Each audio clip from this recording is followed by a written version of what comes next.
dando una orden a su hijo. Ahora pues, hijo mío, Jehová es contigo. Y Dios estaba con él. Pero luego otra frase que usa, para que seas prosperado. Y luego que otra orden es, para que edifiques casa, ¿a quién? A Jehová tu Dios.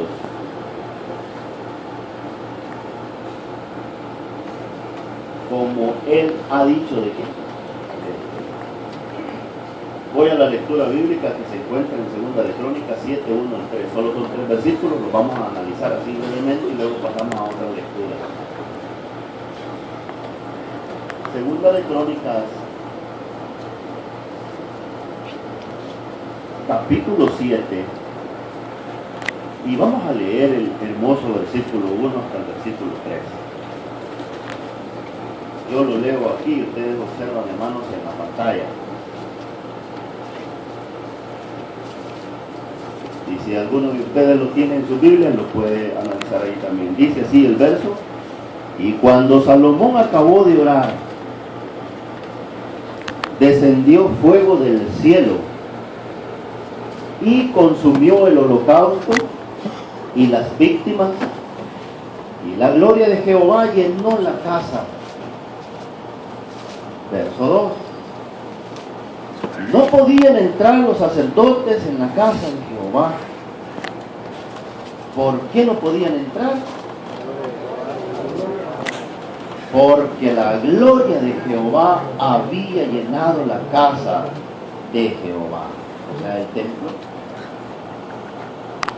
Cuando todos los hijos de Israel vieron descender el fuego y la gloria de Jehová sobre la casa, cayeron en tierra sobre sus rostros en el pavimento, dice aquí, y adoraron y dieron gracias a Jehová diciendo, porque Él es bueno y su misericordia es para siempre. Esto aconteció, hermanos, cuando el templo está terminado. Voy a hacer aquí una pequeña gráfica.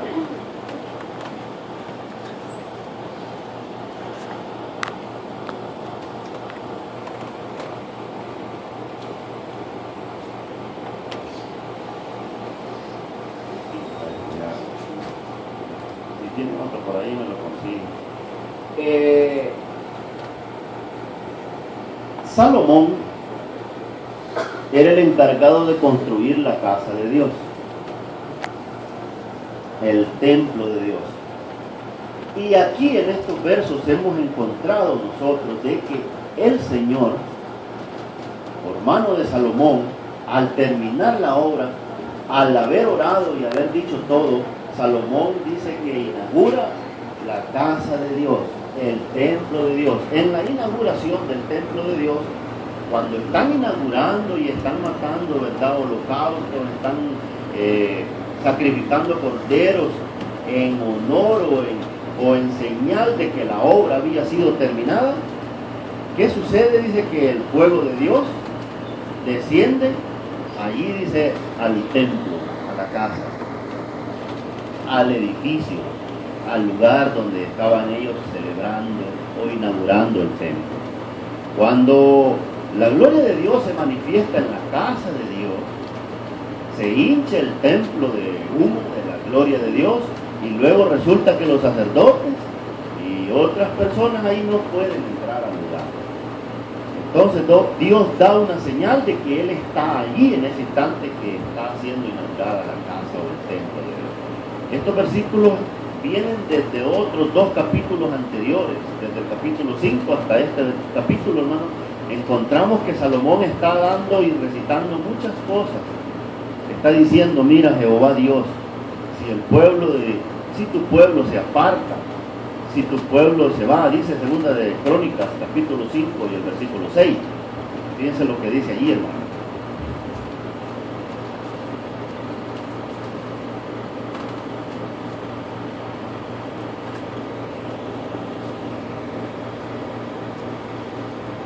Dice el versículo 6, segundo libro de Crónicas.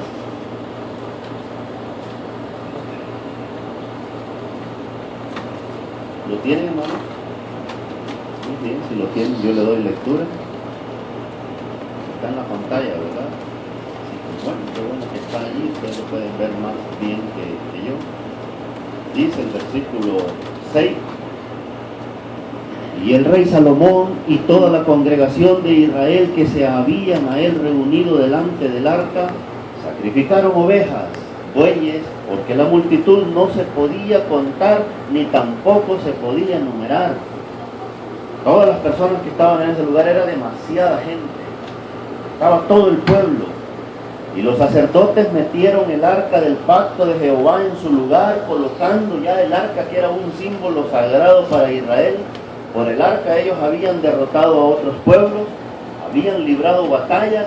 En el arca Dios se manifestaba ahí, ya que tenía unas figuras de querubines, y esa arca era un gran poder para el pueblo de Israel. Una vez los filisteos se la llevaron, ¿y qué les pasó? Murieron y les cayó una plaga por haberse llevado el arca de Dios. Adentro del arca estaban las tablas del testimonio, o los 10 mandamientos del Señor.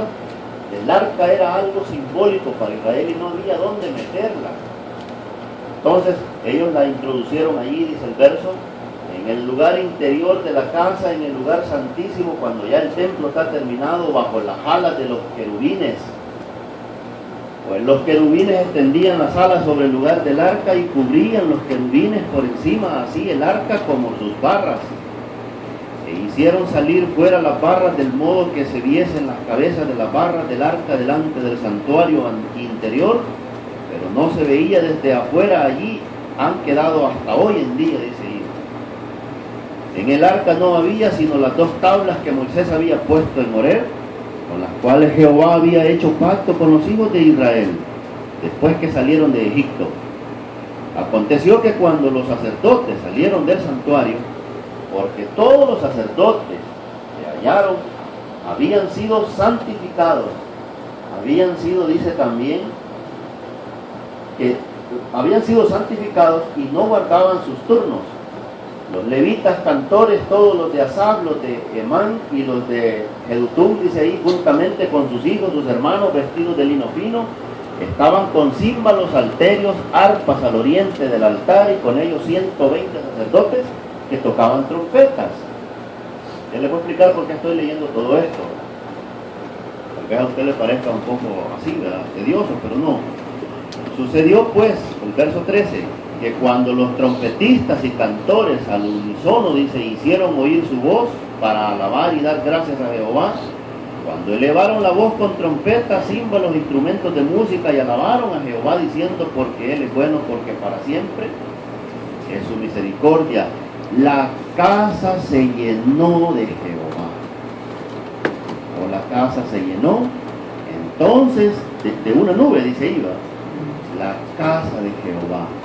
Y no podían los sacerdotes continuar ministrando, cantando y hablando y alegrándose, no podían ya por causa de la nube, porque la gloria de Jehová había llenado la casa de Dios. Esta fue una muestra de que Dios estaba contento por haberle hecho casa, por haberle edificado un templo. Dios lo aprobó. Y he leído la lectura así rápidamente porque ellos estaban alegres, los sacerdotes, los israelitas estaban muy contentos, cantando con címbalos, con arpas, como cuando usted viene a la iglesia y viene contento, hermano, viene alegre, viene gozoso, no viene lleno de dificultades y problemas, usted viene a transmitir esa alegría a otros. El pueblo estaba alegre y regocijado, hermano. No había alegría tan grande y magnífica como ese día en el que el templo había sido inaugurado. ¿Qué sucedió ahí? Que Dios baja en una nube, hermano, se muestra en el templo, y aquella gente se queda sorprendida, aquella gente se queda asustada y ya no pudieron ni hablar ni cantar, se salieron para afuera, hermano. Esa gloria fue grande. Ese evento fue maravilloso, y no solo era para los israelitas, era para usted, para mí, para todo el mundo. Esa magnificencia y esa muestra del poder de Dios en una casa, en un edificio, en un lugar de adoración, en un lugar santificado y adorado y dedicado al Señor. Así que se manifestó el Señor allí. ¿Qué hicieron estos sacerdotes? Y todos salieron despavoridos, dejaron de cantar, ya no pudieron hablar ni cantar, se salieron todos y vieron que Dios estaba allí. Qué sorpresa tan grande esa. Así que fue bonito, fue hermoso. Salomón es el que se encarga de hacer esto y no David, porque a David no se le fue permitido, hermano. ¿Por qué no se le fue permitido? David lo que tuvo fue la idea.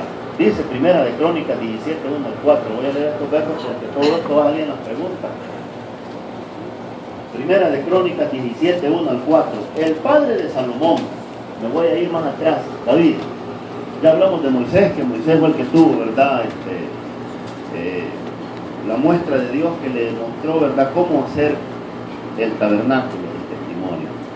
Pero ahora vemos el vivo deseo de una persona, y era un rey.